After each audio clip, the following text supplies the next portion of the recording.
أعوذ بالله من الشيطان الرجيم. بسم الله الرحمن الرحيم.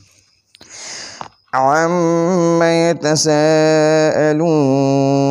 عن النبأ العظيم الذي هم فيه مختلفون كلا سيعلمون ثم كلا سيعلمون ألم نجعل الأرض مهادا والجبال أوتادا وخلقناكم أزواجا وجعلنا نومكم سباتا وجعلنا الليل لباسا وجعلنا النهار معاشا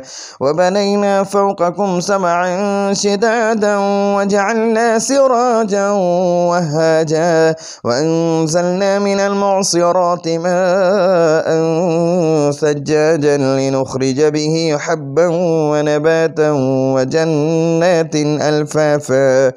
إن يوم الفصل كان ميقاتا يوم ينفخ في الصور فتأتون أفواجا وفتحت السماء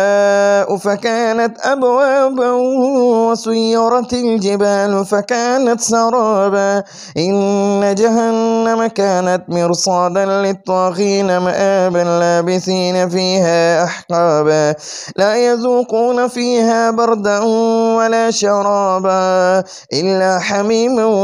وغساقا جزاء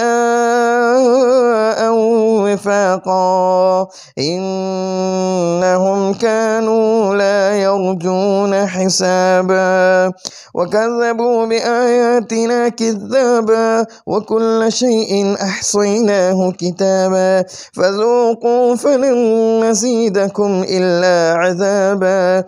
إن للمتقين مفازا حدائق وأعنابا وكواعب أترابا وكأسا دهاقا لا يسمعون فيها لغوا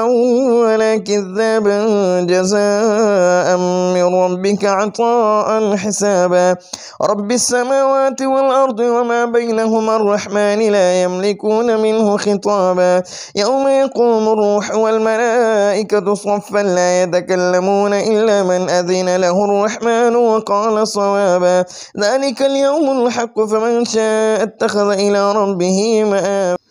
ذلك اليوم الحق فمن شاء اتخذ إلى ربه مآبا إنا أنذرناكم عذابا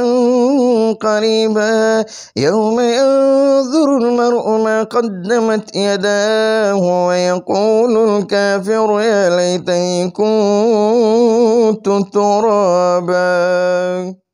صدق الله العظيم.